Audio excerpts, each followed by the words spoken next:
Dakar s'est constituée partie civile dans cette affaire dite de la caisse d'avance de la mairie de Dakar. Parce qu'elle est concernée au premier chef. La ville de Dakar doit savoir ce qui se passe dans ce dossier. Doit regarder, scruter, fouiller, doit vérifier, doit être présente pour dire son mot, pour voir si véritablement on a détourné son argent ou pas.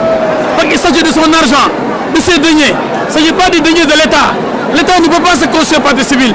C'est pourquoi la ville de Dakar vient pour voir est-ce que vraiment elle a été lésée, est-ce qu'on a pris son argent, est-ce qu'on a détourné l'argent de la ville.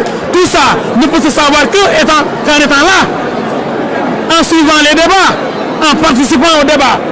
Mais en étant écarté du débat, la ville ne peut pas savoir. Alors qu'il s'agit de son argent, il s'agit des deniers de la ville de Dakar. Donc c'est la ville qui est concernée au premier chef. Est-ce que toutes les conditions sont réunies pour un procès juste et équitable? Posez une question à laquelle vous pouvez répondre. Vous le savez pertinemment. Toutes les conditions, aucune condition n'est réunie pour un procès équitable. On prend un député, on le maintient en détention. On dit qu'il n'a pas d'immunité parlementaire. Subitement, on se lève pour lever cette immunité parlementaire ignorée, pour l'envoyer en jugement. Et vous me parlez de procès équitable. Quand même, vous étiez présent, vous avez suivi toute la procédure.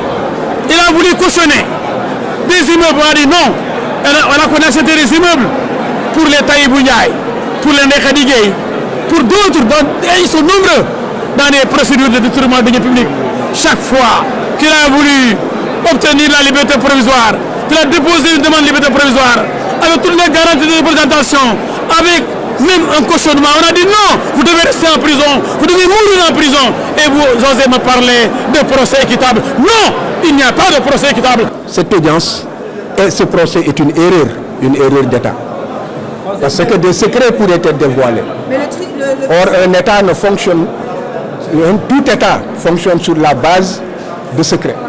Donc c'est un procès dangereux pour l'État. La contestation de Maître El Hadji comme avocat. Bon, vous savez, cette contestation, chacun en tant que juriste peut avoir des arguments. Bon, et je pense que du point de vue strict de la loi, El Hadji Diouf était l'avocat de l'État et maintenant il a été député. Bon, 5 ans après, dit-on, il n'a pas le droit de se constituer contre l'État.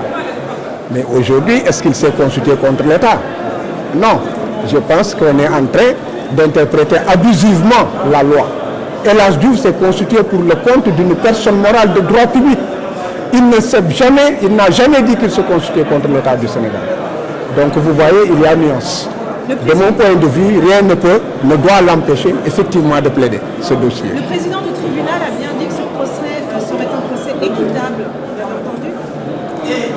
Bon, ça, c'est une affirmation du président du tribunal que nous respectons. Il veut que ce procès soit équitable. Mais ce procès a déjà été inéquitable avant même que le dossier ne lui soit remis. Et ça, nous le démontrerons. Vous savez que la CEDEAO a été saisie. Et sur l'un des éléments de saisine de la CEDEAO, c'est qu'avant même l'ouverture de ce procès, nous sommes dans le cadre d'une procédure où les droits de la défense ont été bafoués et où nous ne pouvons pas avoir un procès équitable.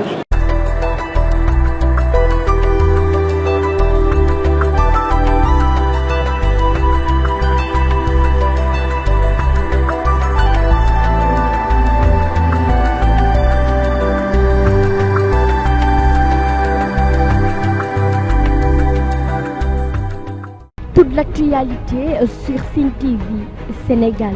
Politique, people, éducation, sport, culture, art.